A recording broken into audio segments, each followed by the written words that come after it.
धाराशिवचे खासदार ओमराजे निंबाळकर सध्या आपल्यासोबत आहेत. आपण त्यांच्यासोबत चर्चा करू. तर मुख्यमंत्री देवेंद्र फडणवीस यांना निवेदन दिलं. काय निवेदनामध्ये तुम्ही त्यांना सांगितलं, त्यांनी काय आश्वासित केलं? मी सन्माननीय मुख्यमंत्री महोदयांना माझं म्हणणं सांगण्यापूर्वी पहिली गोष्ट स्पष्ट केली की साहेब, मी विरोधी पक्षाचा आमदार, विरोधी पक्षाचा खासदार आणि तुम्ही सत्ताधारी असं म्हणून मी कुठलीही गोष्ट सांगत नाही. मी त्यांना कळकळीची विनंती केली की मराठवाड्यामध्ये आणि मराठवाड्याच्या बाजूला जे जिल्हे आहेत जसं की सोलापूर आहे, ह्या जिल्ह्यामध्ये प्रचंड प्रमाणात इतक्या मोठ्या प्रमाणात पाऊस आणि त्या पावसामुळं आलेला पूर आणि त्या पुरामुळं झालेलं शेतीचं नुकसान, एवढी भयंकर परिस्थिती जर 85 ते 90 वर्षाच्या कुठल्याही गृहस्थाला विचारलं तर एकही गृहस्थ वयस्कर सांगत नाही आम्हाला की अशी परिस्थिती त्यांनी कधी बघितली. इतकी प्रचंड प्रमाणात शेतकऱ्याचं नुकसान झालंय. त्या शेतकऱ्याचं पीक त्या ठिकाणी वाहून गेलंय पूर्ण. सोयाबीन असेल, सोयाबीन गेलंय जे की 10 दिवसात आलं असतं, आता पदरात पडलं असतं. द्राक्षाच्या बागा गेल्या, उडीद गेलाय, कापूस गेलाय, जे जे खरीपाचं पीक आहे ते अक्षरशः बेचिराक झालं. जमिनीची माती वाहून गेली. आणि दुसरी सगळ्यात महत्वाची गोष्ट, जी विहीर खणली होती ती विहीर बुजून गेली. जे घर होतं त्या घरातल्या संसार उपयोगी सामानाचा अक्षरशः चिखल झाला. इतकी प्रतिकूल परिस्थिती त्या ठिकाणी झाली आहे. त्यामुळं शेतकऱ्याला भरीव स्वरूपात आर्थिक मदतीची नितांत गरज आहे आणि ती मदत आपण करावी. ती मदत किती असावी ह्याच्या बाबतीत मी त्यांना एवढंच उदाहरण दिलं की पंजाबसारखं छोटं राज्य जे हेक्टरी 50,000 रुपयाची मदत जर करत असेल तर महाराष्ट्रासारख्या प्रगत राज्यानं का मागं राहायचं. आणि तुम्हाला सांगतो, हेक्टरी 50,000 सुद्धा कमी आहे, पण किमान तेवढी तरी मदत त्या ठिकाणी मुख्यमंत्री महोदयांनी करावी अशी विनंती मी त्यांना पहिल्यांदा केली. आणि दुसरं, मी त्यांना ही विनंती केली की विधानसभेच्या निवडणुकीपूर्वी आपण शेतकऱ्यांना वचन दिलं होतं की आमचं जर सरकार त्या ठिकाणी महाराष्ट्रात आलं तर आम्ही शेतकऱ्याचा सातबारा पूर्णतः कोरा करू, पूर्णतः कर्जमाफी करू. मी त्या घोषणेची, त्या वचनाची आठवण करून दिली.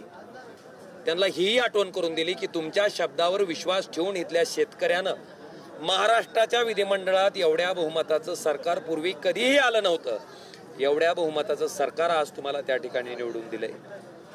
आणि ते निवडून आल्याच्या नंतर शेतकरी म्हणतोय की आता आम्हाला कर्जमाफी कधी. त्यावेळेस मुख्यमंत्री महोदय म्हणले होते की मी योग्य वेळी कर्जमाफी करू. मी मुख्यमंत्र्यांना दुसरीही विनंती केली की साहेब, हीच खरी योग्य वेळ आहे कर्जमाफी करायची. कारण आज शेतकरी अडचणीत आहे. आज जर आपण त्याला नाही मदत केली तर आज बार्शीतल्या एका दहिडणा गावाच्या शेतकऱ्यानं स्वतःच्या गळफास लावून त्या ठिकाणी आत्महत्या केली. त्याची लेकरं, त्याचे आई वडील, त्याचं कुटुंब चालवण्यासाठी लेकराला शिक्षणाला मुख्यमंत्र्यांनी मदत करावी.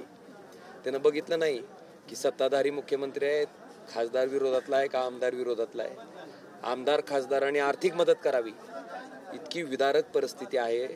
त्या शेतकऱ्याला स्वतःची लेकरं, स्वतःचं कुटुंब मागं ठेवून असा गळफास घेऊन मरताना काहीच वाटलं नसेल का हो. आज तो माणूस मजबूर आहे उद्याचा प्रपंच चालवण्यासाठी, ही लेकरं शिकवण्यासाठी, ती शेती करण्यासाठी, ती शेती दुरुस्त करण्यासाठी. म्हणून सन्माननीय मुख्यमंत्री महोदयांना मी विनंती केली की हीच ती योग्य वेळ आहे कर्जमुक्तीची. आज मी लगेच तडकाफडकी प्रतिक्रिया देणार नाही, कारण मुख्यमंत्र्यांनी सांगितलं की राजकारण करायचं नाही. नाही करायचं, मान्य आहे मला, मी करणारही नाही. आज आम्ही सगळेजण मिळून, आमची सामूहिक जबाबदारी आहे. जगाचा पोशिंदा बळीराजा अडचणीत आहे.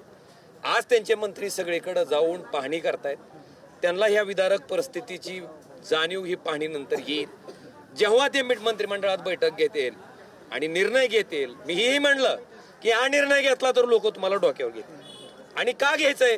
पोटात आग आहे हो शेतकऱ्याच्या, म्हणून घ्या.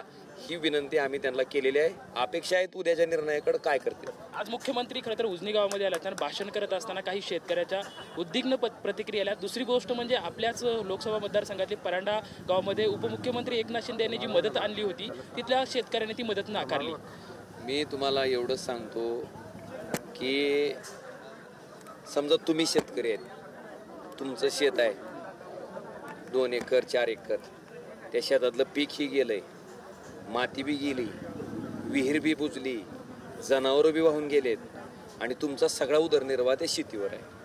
तुमच्या खिशात रुपया नाही. बँकेतनं उचललेलं कर्ज तसंच डोक्यावर आहे. काय वाटलं हो तुम्हाला? तुम्ही शांत राहू शकता?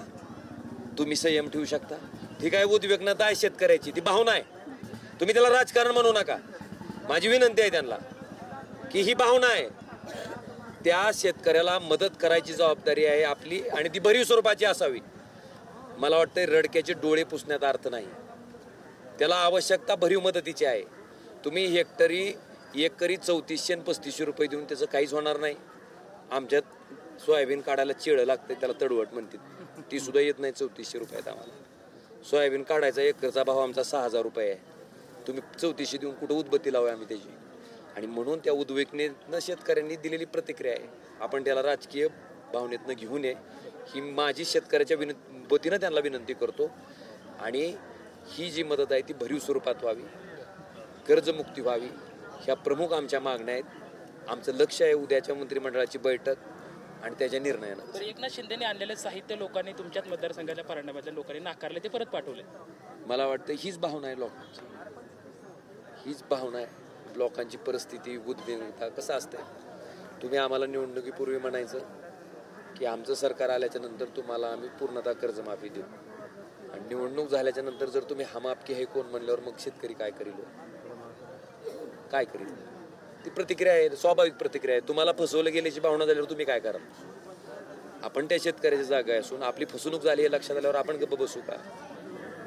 ती नैसर्गिक प्रतिक्रिया आहे. आपण बघू शकतो की शेतकऱ्यांना भरीव मतदान जे आहे ते मदत मिळावी अशी मागणी जी आहे ते खासदार ओमराजे निंबाळकर यांच्याकडून केलेली पाहायला मिळत आहे. कॅमेरामॅन विकी चव्हाण सोबत लक्ष्मण जाधव, TV9 मराठी, औसा.